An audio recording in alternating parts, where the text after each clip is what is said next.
Thanks for agreeing to set up this interview. As you know, we only have a short amount of time, so let's go ahead and get started right away. Okay. Now, I know that you've been involved in some work on community issues. Can you tell me what attracted you to the community issue that you chose at the beginning of the semester? Yeah, of course. The community issue I chose at the beginning of the semester was one that I was very passionate about. It was something that I've spent a lot of time on and a lot of effort in order to get other people to know about it. I was actually the president of a high school group called SAD, which stands for Students Against Destructive Decisions, and that group focused on different problems that we saw around for high schoolers at the time. So we focused on anything from self-awareness to bullying, and we also focused on anything to do with driving. So drinking and driving, texting and driving, anything like that. So we spent a lot of time focusing on that and letting high schoolers know about the dangers of texting and driving. So I was very passionate about that and very knowledgeable at the time. And then I also spent 2 years going in to talk to driver's ed groups about texting and driving and the dangers and effects of that. So I knew a lot going into it, and I thought that in order to do a speech on it, it would just further my knowledge, and it would be a good opportunity to tell about texting and driving to a different community of people.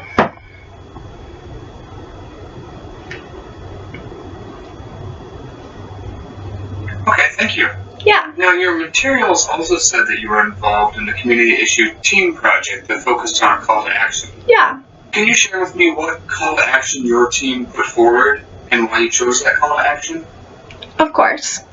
The call to action that my team put forward was a simple one, we thought. And that was just spreading the awareness and the information that they got from our presentation to their family and friends.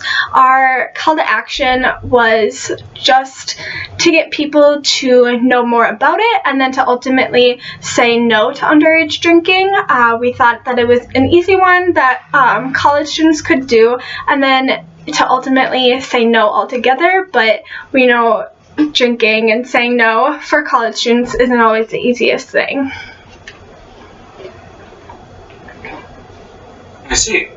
Now, if I were to ask the other members of your team what they think your biggest strength is, what do you think they would say, and why do you think they would say it? Okay, I think that they would say my biggest strength is perseverance.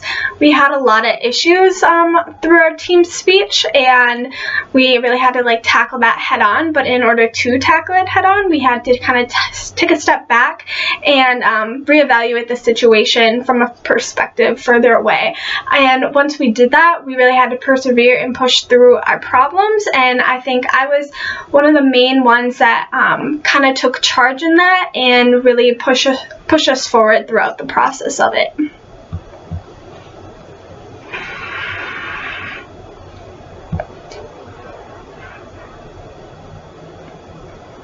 Okay, great. What for you was the most challenging thing about working with your team?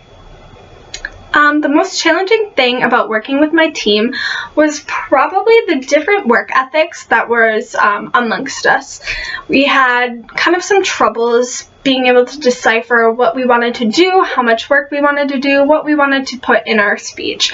Some of us had very go-getting personalities, and we knew exactly what we wanted and how much work we needed to put into the speech, and there was some of us that disagreed a lot and only wanted to do the bare minimum, and we couldn't quite align so we were on the same page always, and with that we kind of had some communication issues, but we managed to push through it and get through it and do the speech successfully.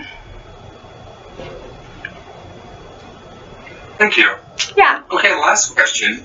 In 30 seconds or so, tell me what your biggest takeaway was from COM 110 this semester. What will stick with you and be useful to you? Sure.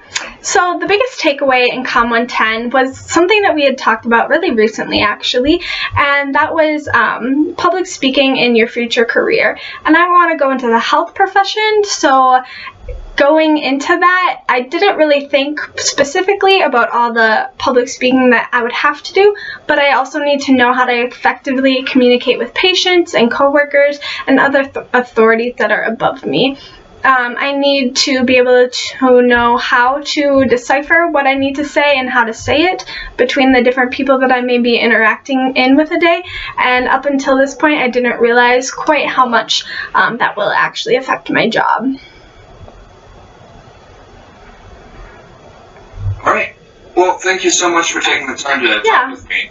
We'll probably be in touch with you in the next few weeks or so. Take care. Perfect. You too.